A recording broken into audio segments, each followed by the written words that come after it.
मित्रांनो, अनिल कपूरचा नायक चित्रपट तुम्ही नक्कीच पाहिला असेल, जिथे मुख्यमंत्री अचानक रस्त्यावर उतरून भ्रष्ट आणि उद्धट अधिकाऱ्यांची शाळा घेतात। पण विचार करा, जर असाच नायक रिअल लाईफ मध्ये आपल्या देशातल्या एका बसमध्ये अवतरला तर? आणि त्याहूनही मोठी गोष्ट म्हणजे एका बस कंडक्टरने थेट राज्याच्या परिवहन मंत्र्याला सुट्टे पैसे नाहीत म्हणून थेट चालत्या बसमधून खाली उतरवलं तर काय होईल? ही कोणतीही चित्रपटाची काल्पनिक कथा नाही, तर अगदी काल परवा बेंगळुरूमध्ये घडलेली एकदम खरी आणि सत्य घटना आहे। चला तर जाणून घेऊया। नमस्कार, मी काजल, राष्ट्रभूमीमध्ये तुमचं मनपूर्वक स्वागत। तर झालं असं की कर्नाटकचे नवनियुक्त परिवहन मंत्री बायराती सुरेश यांना सर्वसामान्य प्रवाशांना बस प्रवासात रोज कोणत्या अडचणी येतात हे स्वतः जाणून घ्यायचं होतं। त्यासाठी त्यांनी एक गुप्त मोहीम आखली।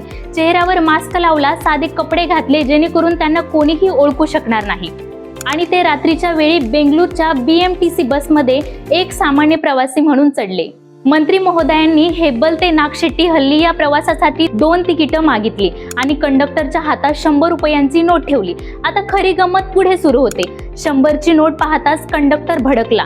त्याने आपली कॅश बॅग दाखवली आणि म्हणाला, माझ्याकडे सुट्टे पैसे नाहीत, जर तुमच्याकडे 12 रुपये सुट्टे नसतील तर पुढच्या स्टॉपला बसमधून खाली उतरा। त्या कंडक्टरला अजिबात कल्पना नव्हती की त्या प्रवाशाला तो सुट्ट्या पैशांवरून उद्धटपणे बस बाहेर काढतोय। तो दुसरा तिसरा कोणी नसून अख्ख्या राज्याचा परिवहन मंत्री, म्हणजेच त्याचा सर्वात मोठा बॉस आहे। पण इथे दाद द्यावी लागेल मंत्री बायराती सुरेश यांच्या संयमाला। त्यांनी तिथे कोणताही वाद घातला नाही, मंत्रीपदाचा रुबाब दाखवला नाही। ते शांतपणे बसमधून खाली उतरले। पण त्यांची ही मोहीम इथेच थांबली नाही। त्यांनी 2 तासात तब्बल 10 पेक्षा जास्त बसचा प्रवास केला आणि सिस्टीमची पोलखोल केली। बऱ्याच बस चालकांनी स्टॉपवर प्रवासी उभे असतानाही बस थांबवलीच नाही।